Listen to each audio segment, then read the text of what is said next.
Obi can't move backward.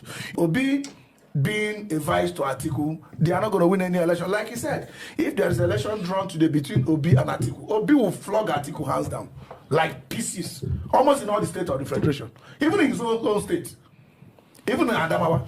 Early to predict what the outcome of that coalition will be, but I can give them some tips. Okay. You see, El-Rufai has a grounds against the president, a legitimate ground, because he worked for the president.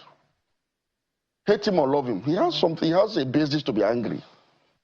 And he has been working assiduously to undermine the president, particularly in the Muslim North, where he's like the Khalifa to Buhari, he's like the brain box of the Muslim North. But let me give him a tip. If he really wants to see the back of the president, let me tell you for what he will do. And I think they may be on the path to really achieving that. Let El-Rufai convince the Muslim North. If he's able to do that, I know he can, he has the capacity, to look towards the south for a candidate to support, specifically the southeast. If I let me put it straight, the day El-Rufai decides and is able to galvanize the opinion molders in the north to zero down on a P2B, for instance, as the candidate, that will be the end of the Tinubu administration. Also, that is possible. And by 2023, something phenomenal also happened in the political space, when Peter Obi, similarly, riding on the platform of Labour Party, a hitherto obscure, unknown political party, and he rose to national prominence. Peter Obi garnered over 6 million votes on record and was able to win 12 states, 11 plus the FCT, 12 states, alongside the candidates of the ruling party, Bola Tinubu of the APC, and Atiku Abubakar of the main opposition party. They all won 12 states apiece. And Obi won Lagos State, where the president comes from. He won the FCT, where the president resides, President Muhammadu Buhari. He won the state of the national chairman of the APC in Nasarawa. He won the state of the running mate of the PDP candidate, Mr. Okowa of the Delta State. He caused such levels of disruption that I'm sure he's encouraged along that path, because I think he still remains largely popular. People still feel that part of the reasons they voted for him are still very valid, given what we've seen in the last 2 years. And so for him to want to launch an online registration to really determine the strength of the number of the obedient movement, I think it's a good one, and it's something that can come in for him as a plus going into the 2027 election. And so as it stands today, but to the southeast, and we're saying the PDP is fortunate to have somebody from the southeast that can go all the way and clinch the presidency if indeed Nigerians want good governance. And so it will be doing itself a lot of good if it does the right thing, because it will yield the right fruit. I listened to Chief Olisametu earlier when he said there are weak aspirants but strong candidates, and that there are strong aspirants but weak candidates.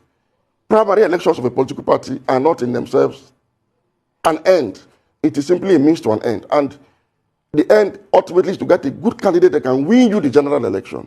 And so the PDP is supposed to actually galvanize the structure and give support to P2B, who otherwise would have been a weak aspirant, to emerge strong and be able to lead the party towards a formidable attempt at the 2023 presidency. And if for any reason P2B does not win, he can at least secure the traditional support base for the PDP in the South-South, the Southeast, parts of the Southwest, and the Middle Belt areas, enough for the PDP to remain a major political party going into the post-Buhari era in Nigeria.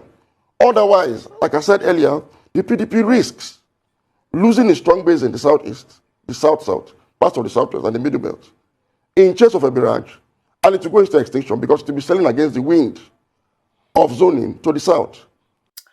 Hello everyone, I'm not the one who said it oh. Before they will say Aisha Yesufu, her mouth. Biko.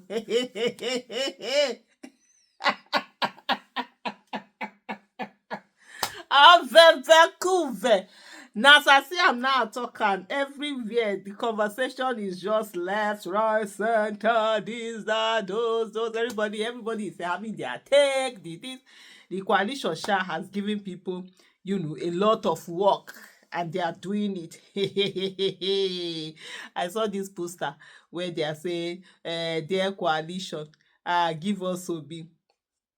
Anyway, I said, let me come and do this army, but I saw this army. But you know something quite interesting. But there's also this conversation. Kayode Ogundami say, if you know Kayode Ogundami say, I don't think PO is nah, it's not PO's fan at all. It was one of this APC, this thing.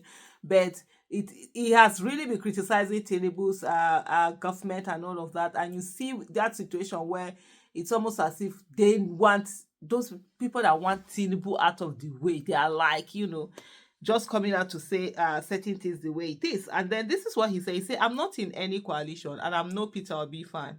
But if you want to beat Bola Tinubu, he's your best bet. Even Lagos isn't safe for Bola with Obi as the consensus candidate. His camp mocks him publicly. I do too, he said, but they fear him privately. Build around that. Free advice, he said. Then he now came on another tweet. He said, Tinubu has built a new alliance different from the one that brought him in. With state power plus mafia-style politics, your only shot is an unconventional candidate with grassroots pull in his south. For now, that's Peter Obi. Use him or lose again. It's as simple. Honestly, this message is as simple as that. Use him or lose again. Tinubu did what Buhari did, which was when he came into power, the people that brought him into power, he dropped them. He now went to bring the Kaduna, they call them Kaduna Mafia. He brought those ones, the CPC gang. Meanwhile, it was those AC gang that really brought him in, did all the work and everything. But the thing is that Tinubu had a base, a political base, a blocking vote, which these people didn't have. No, sorry, Buhari had a blocking vote, which Tinubu doesn't have. So you see where that whole thing is coming out for. I know the next thing now, somebody go and cut that particular part and now say that, oh, this is what she said. See, when Aisha Isufu was saying, no, it's Buhari that has, you know, that particular base. And so he could do all of that his voting block. He could do that. Tinubu as a person does not have. It's APC that has. That's the advantage that Peter Obi has. Peter Obi as a person has a base. It's not the party. I mean, most of us supporting Peter Obi, we're not supporting him because of any party. If PDP had given him the ticket, that would have been an opportunity to say, even though you don't like PDP, the way they are being, but as far they've given this man, they will vote him. They did not do that. So the thing is that Tinubu, when Tinubu now came, dropped the people that brought him, and they made enemies out of them.